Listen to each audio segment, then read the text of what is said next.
Hello everyone, I hope you're doing well. Thank you so much for joining me. As always, I appreciate your time. I'm very excited to share the latest news on the Brics block with you. As many of you already know, this year looks very promising from the Brics growth perspective, and there have been many important events that happened so far, and I've certainly tried to keep you updated to the best of my ability. Well, this week is very important. A truly key meeting took place that will define the Brics agenda moving forward. And the unity of the Brics members with respect to creating a new world order is absolutely unprecedented. The events of the past several years clearly solidified their focus on cooperation and on moving away from their past to secure economic and social development. The Brics bloc foreign ministers met on June the 10th and then on June the 11th as part of an extended meeting. It took place in Nizhny Novgorod in Russia, and they met to discuss global and regional trends and issues. The Brics bloc meeting was focused on three, let's call them pillars. Number one, politics and security. Number two, economy and finance. And the third pillar is cultural and people-to-people exchanges. It is very important to highlight the extent and the scope of the discussion because it shows that the Brics Plus bloc is not limited to merely economic matters. It does have truly ambitious plans to transform the world through supporting and building up developing countries. And for many of them, let's be honest, this will happen through helping them move away from their colonial past.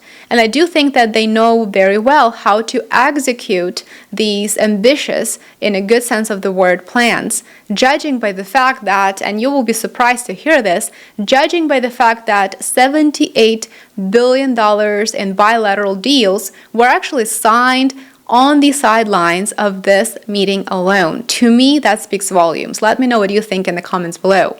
During the meeting, the foreign ministers highlighted that the United Nations remains the cornerstone of international law, but it does require reforms to make it more equitable. No surprises there. I think we can all agree with that. The second important point is that the Brics foreign ministers reaffirmed that the G20 alliance remains key for economic cooperation. And so I would like to stop here and just emphasize the importance that they place on the UN and the G20. Because very often, especially on YouTube, we see many clickbait videos that want to make you believe that the Brics bloc is waging this massive economic war on the West. And I don't believe that's the case, quite the opposite actually. The United States and European countries, or the West collectively, go after the Brics members one by one. And I think we see that. There are many examples of that. The West is the one who tries to divide the world into various blocks. You can recall that lately, although we haven't seen it quite recently, the US has convened various summits for democracy. They unilaterally invited participants. As for the criteria for the invitation, there was only one criteria: their loyalty to the US, and primarily their loyalty to the Joe Biden's Democratic administration. As for the rest, they were described as autocracies. By the same token, of bloc division, there is the notorious statement of EU chief diplomat Joseph Borrell that Europe is a blossoming garden surrounded by jungles.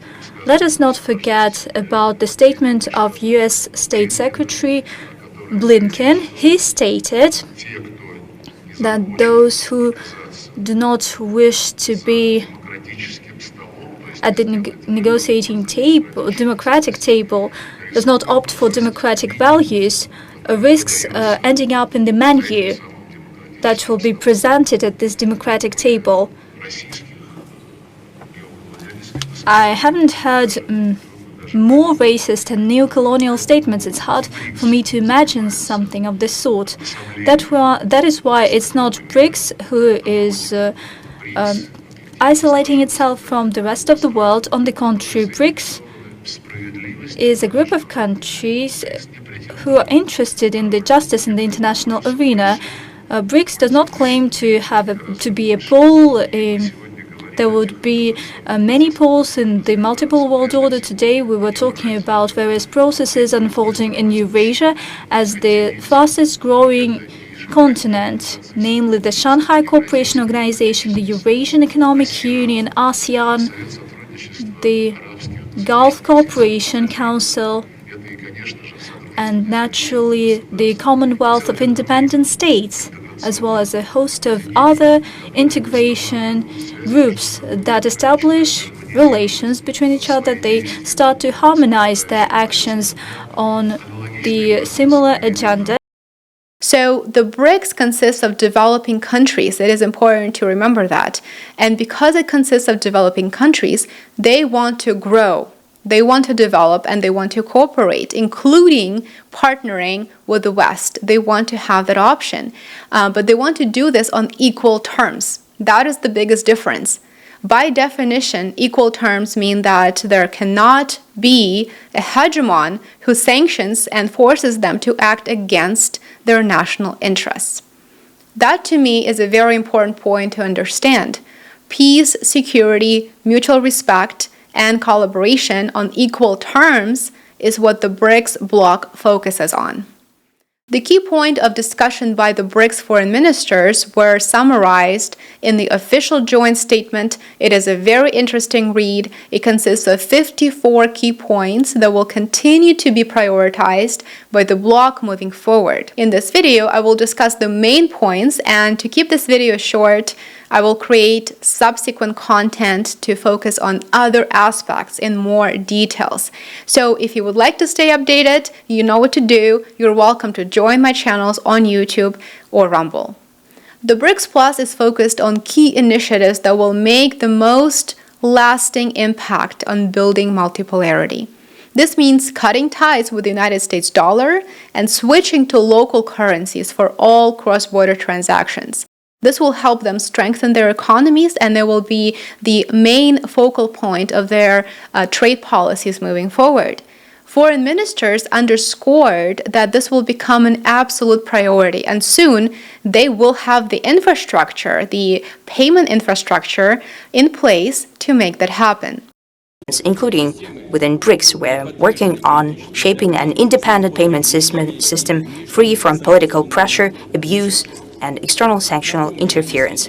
The development of cross-border trade between the members and ditching the dollar will be the key to the BRICS Plus short-term success.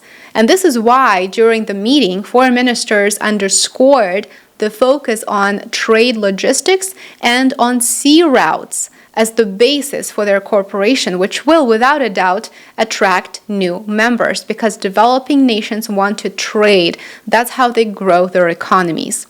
The bloc is positioned to expand this year, and this is something that I find very, very encouraging. It just announced that 59 nations plan to join the BRICS bloc. Besides a strong interest in joining the BRICS, many countries have already applied to join the Shanghai Cooperation Organization, SCO, and the Eurasian Economic Union in 2024. This is clearly a big win because it speaks to two things. One, the bloc's current strong position as an alternative to the Western world order. Despite what the mainstream media is trying to tell us, everyone is very much tired of sanctions or running the risk of being sanctioned. And two, it shows that not only does the BRICS Plus enjoy the support of the global majority, I don't think that's an understatement of global majority, but also the world does see a considerable benefit and growth prospects in siding with the BRICS Plus nations.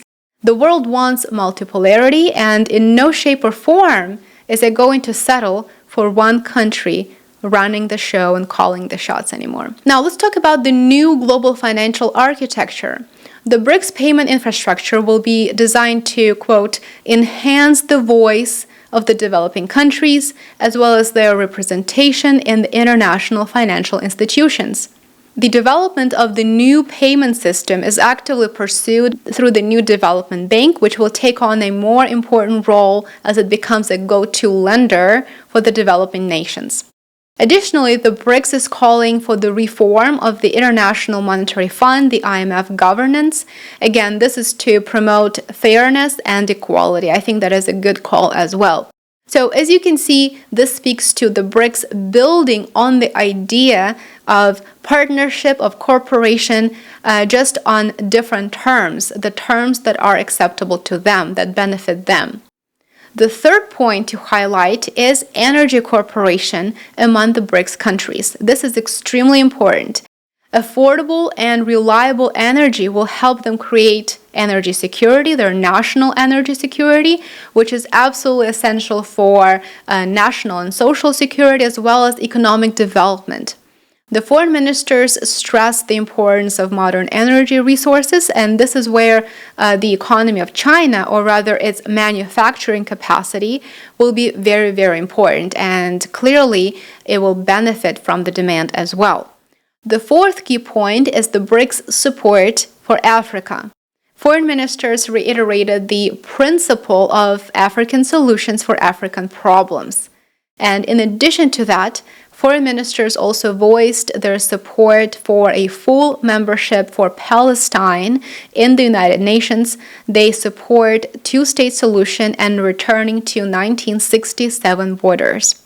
As I said, I wanted to share a high-level summary of the quite extraordinary meeting. I think you would agree with me. Check back soon, and I will upload more videos, more content in the days ahead, and I will keep you updated. Make sure that if you have any questions for me, if you would like me to cover a specific aspect of the BRICS developments, leave me a comment in the comment section below, and I will try to include those points in my future videos. Next meeting is scheduled for October the 22nd, by the way, through October the 24th. It will be held in Kazan. Thank you for watching. As always, I truly appreciate your time. Remember to show your support. Like, subscribe, and share. It makes a big difference. It goes a long way. And I will see you back on YouTube or on Rumble tomorrow. Take care.